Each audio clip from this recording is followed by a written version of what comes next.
Question 11. Choose the right synonym of circumspect. Options are cautious, timorous, careless और illicit. तो इस question का right answer हो जाएगा cautious.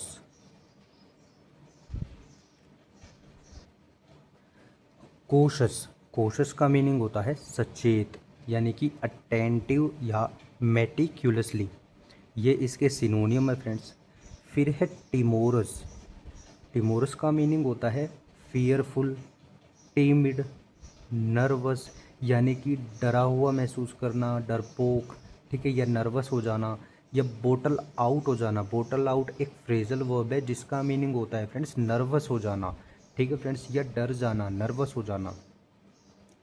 फिर केयरलेस का मीनिंग होता है टू पे नो अटेंशन, यानी कि कोई अटेंशन ना देना, ठीक है.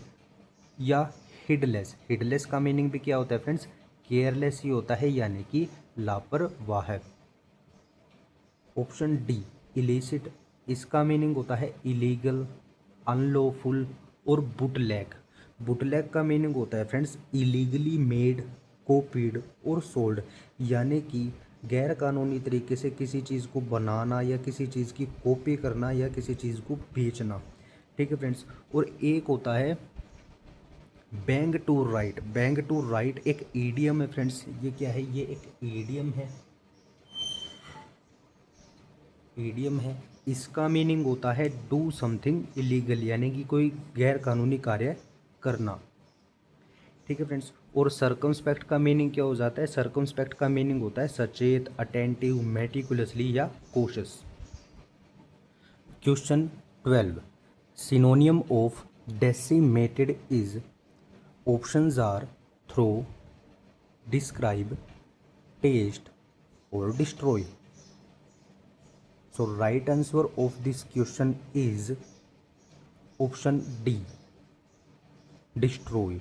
Decimated means to destroy या नष्ट कर देना.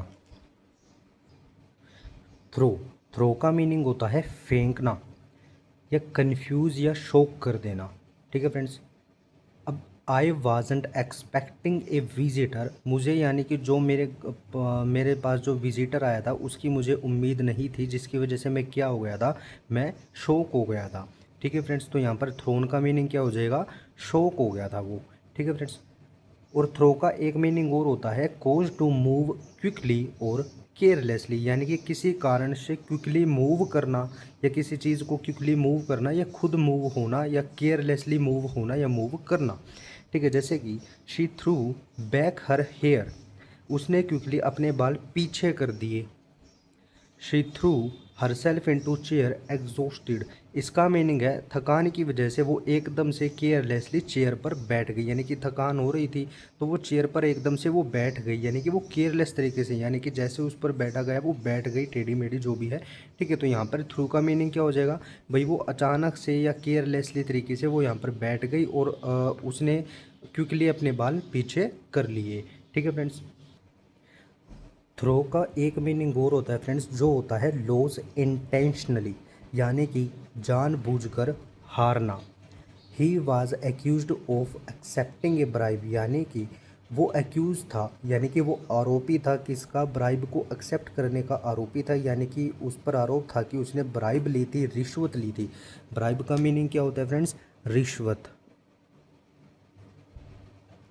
ठीक है, रिश्वत होता है. तो ये कह रहा है कि उसने रिश्वत ली थी, उस चीज़ का उस पर आरोप था, ठीक है. किस चीज़ के लिए, थ्रो एक गेम को हारने के लिए उसने रिश्वत ली थी, ये उसके ऊपर आरोप था, ठीक है फ्रेंड्स. थ्रो ए ग्लैंस और लुक, इसका मीनिंग होता है टू लुक क्विकली और सडनली, यानी कि जल्दी जल्दी देखना या फिर अचानक से देखना. एक होता है फ्रेंड्स थ्रो समथिंग ओपन, इसका मीनिंग होता है to open something that was close, यानी कि जो चीज़ बंद थी उसको ओपन करना. और allow people to enter an event, और पीपल यानी कि लोगों को एक इवेंट में आने की अनुमति देना, यानी कि उनको अलाउ करना कि वो कोई इवेंट को अटेंड कर सकते हैं. जैसे कि she throw up throw open all the window, उसने सभी के सभी विंडो ओपन कर दी थी यानी कि खोल दी थी।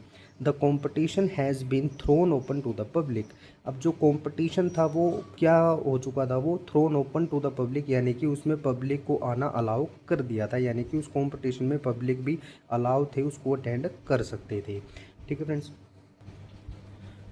थ्रो ए फिट या थ्रो ए टेंट्रम, इसका मीनिंग होता है to experience and show a strong feeling of anger, यानी कि कोई आपके ऊपर गुस्सा कर रहा है तो आपने उसके गुस्से को क्या किया, एक्सपीरियंस किया, या आपने किसी के ऊपर गुस्सा किया यानी कि आपने किसी को गुस्सा अपना दिखाया। ठीक है friends. Throw money at something, इसका मीनिंग होता है to spend a lot of money on something, यानी कि किसी चीज़ पर बहुत ही ज़्यादा पैसे खर्च करना। थ्रो डाउन द गॉन्टलेट, इसका मीनिंग होता है to invite someone to fight और compete विद यू, किसी को मुकाबले के लिए चुनौती देना या मुकाबले के लिए उसको बुलाना। Throw good money after bad, to waste money by spending more money on something you have already spend, यानी कि किसी चीज़ पर आपने पैसे खर्च कर दिए हैं लेकिन आप उसके ऊपर दोबारा पैसे खर्च कर रहे हो, जिससे आपके पैसे की क्या हो जाएगी, वेस्टेज हो जाएगी, बर्बादी हो जाएगी। ठीक है ना। थ्रो इन द टावल, इसका मीनिंग होता है to stop trying to do something because you realised that you can't succeed, यानी कि किसी चीज़ के लिए कोशिश करना छोड़ देना क्योंकि आपको रियलाइज़ हो गया है, आपको ये लगने लगा है कि आप उसमें सक्सेस नहीं पा सकते। थ्रो सैंड इन गियर्स, इसका मीनिंग होता है टू कोज प्रॉब्लम और प्रिवेंट, प्रिवेंट का मीनिंग होता है टू स्टॉप। ठीक है फ्रेंड्स। फिर नेक्स्ट वर्ड था हमारा डिस्क्राइब, इसका मीनिंग होता है टू एक्सप्लेन, नैरेट और डिपिक्ट, यानी कि किसी चीज़ को समझाना, उसको नैरेट करना, उसका वर्णन करना। ठीक है फ्रेंड्स। और स्पेल समथिंग आउट और पुट इनटू वर्ड्स, ये एडियम्स हैं फ्रेंड्स, इनका मीनिंग भी क्या होता है, टू डिस्क्राइब यानी कि एक्सप्लेन करना। फिर नेक्स्ट वर्ड है टेस्ट, इसके तीन मीनिंग होते हैं फ्रेंड्स। स्वाद, जैसे कि हम कोई स्वाद लेते हैं, कोई टेस्ट करते हैं चीज़ को, वो क्या होता है, वो टेस्ट होता है। फिर एक होता है जजमेंट और एक्सपीरियंस। ठीक है फ्रेंड्स। जैसे कि I love the taste of garlic, तो यहाँ पर किसकी बात हुई है, स्वाद की बात हुई है कि मुझे गार्लिक का जो स्वाद है वो बहुत ही पसंद है। ठीक है फ्रेंड्स। फिर जजमेंट के लिए I am not really into new cars, यानी कि मुझे नई कार पसंद नहीं है। Old vintage cars are more to my taste, जो ओल्ड विंटेज कार है, जो पुराने ज़माने की कार है, उन्हें मैं पसंद करता हूँ। ठीक है फ्रेंड्स। तो I am not really into new cars, यानी कि मुझे नई कार पसंद नहीं है। Old vintage car are more to my taste, नई कार मुझे बहुत ही पसंद है, नई कार मैं पसंद करता हूँ। तो what I like new car is my taste, यानी कि नई कार मैं पसंद करता हूँ। वट आई लाइक का मीनिंग है जो मैं पसंद करता हूँ। ठीक है फ्रेंड्स। फिर वंस यू टेस्टेड लग्जरी, एक बार जब आपको लग्जरी की आदत हो जाए या एक्सपीरियंस कर लो आप लग्जरी का, ठीक है ना, एक बार जब आप लग्जरी का एक्सपीरियंस कर लो, उसका अनुभव कर लो, इट इज़ वेरी हार्ड, तो बहुत ही डिफ़िकल्ट हो जाता है to settle for anything else, तो किसी दूसरी चीज़ के लिए सेटल करने में बहुत ही डिफ़िकल्टी होती है अगर आप एक बार लग्जरी को क्या कर लो, टेस्ट कर लो, यानी कि एक्सपीरियंस कर लो। ठीक है friends. Question 13, what is the meaning of encomium from the given options? Options are preposterous, panegyric, echo और purgation। तो इस क्वेश्चन का राइट आंसर हो जाएगा ऑप्शन बी, हमारा यहाँ पर राइट आंसर हो जाएगा फ्रेंड्स। एनकोमियम ये नाउन है, प्रेज ये नाउन और वर्ब दोनों है, एक्सटोल वर्ब है, ल्यूडेशन नाउन है, ल्यूडेटरी एडजेक्टिव है, यूलोजी नाउन है, यूलोजाइज एडजेक्टिव है, कॉम्प्लीमेंट नाउन है, एड्यूलेशन नाउन है और एड्यूलेटरी ये नाउन है। इन सभी का मीनिंग क्या होता है फ्रेंड्स, प्रेज करना यानी कि तारीफ करना। ठीक है फ्रेंड्स, तारीफ करना। प्रीपोस्टिरस ये एडजेक्टिव है फ्रेंड्स, इसका मीनिंग होता है सिली और स्टूपिड, यानी कि भद्दा भरा या मूर्ख हम जिसको बोलते हैं। ठीक है फ्रेंड्स। इसके सिनोनियम है एब्सर्ड, रिडिकुलस, नॉनसेंस, डोल्टिश और डिड्जी, ये है फ्रेंड्स डिट जी। इको, इको का मीनिंग होता है प्रतिध्वनि या गूंज, रिफ्लेक्शन ऑफ साउंड या रिवर्बिरेशन। रिवर्बिरेशन का मीनिंग भी क्या होता है फ्रेंड्स, गूंज ही होता है, ये इसका सिनोनियम हो जाएगा, ठीक है ना फ्रेंड्स। और गूंज इसका मीनिंग है, तो यहाँ पर ये एज एन इको क्या काम करेगा, एज एन यहाँ पर ये नाउन का काम करेगा फ्रेंड्स, ठीक है।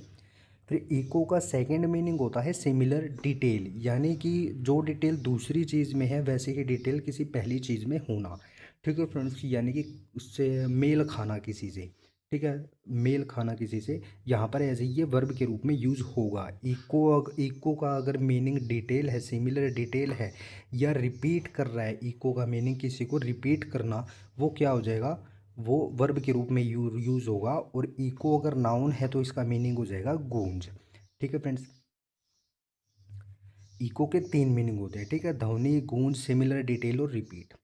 और इको से ही हमारा एक ईडियम बनता है जो होता है इको डाउन द एजेस या इको थ्रू द एजेस। इन दोनों का मीनिंग होता है to continue to have a particular effect for a long time, यानी कि लंबे समय तक किसी एक प्रभाव में रहना, यानी कि किसी चीज़ ने आपको प्रभावित किया और वो प्रभाव आपके ऊपर लंबे समय तक रहा है, वो क्या होता है, वो इको डाउन द एजेस या इको थ्रू द एजेस होता है। यानी कि मान लो आपने कोई मूवी देखी और उसका जो इफ़ेक्ट है वो आपके ऊपर काफ़ी लंबे समय तक रहा, तो वो क्या हो जाएगा, वो इको डाउन द एजेस हो जाएगा फ्रेंड्स, ठीक है, या उसने आपको काफ़ी लंबे समय तक प्रभावित किया, ठीक है।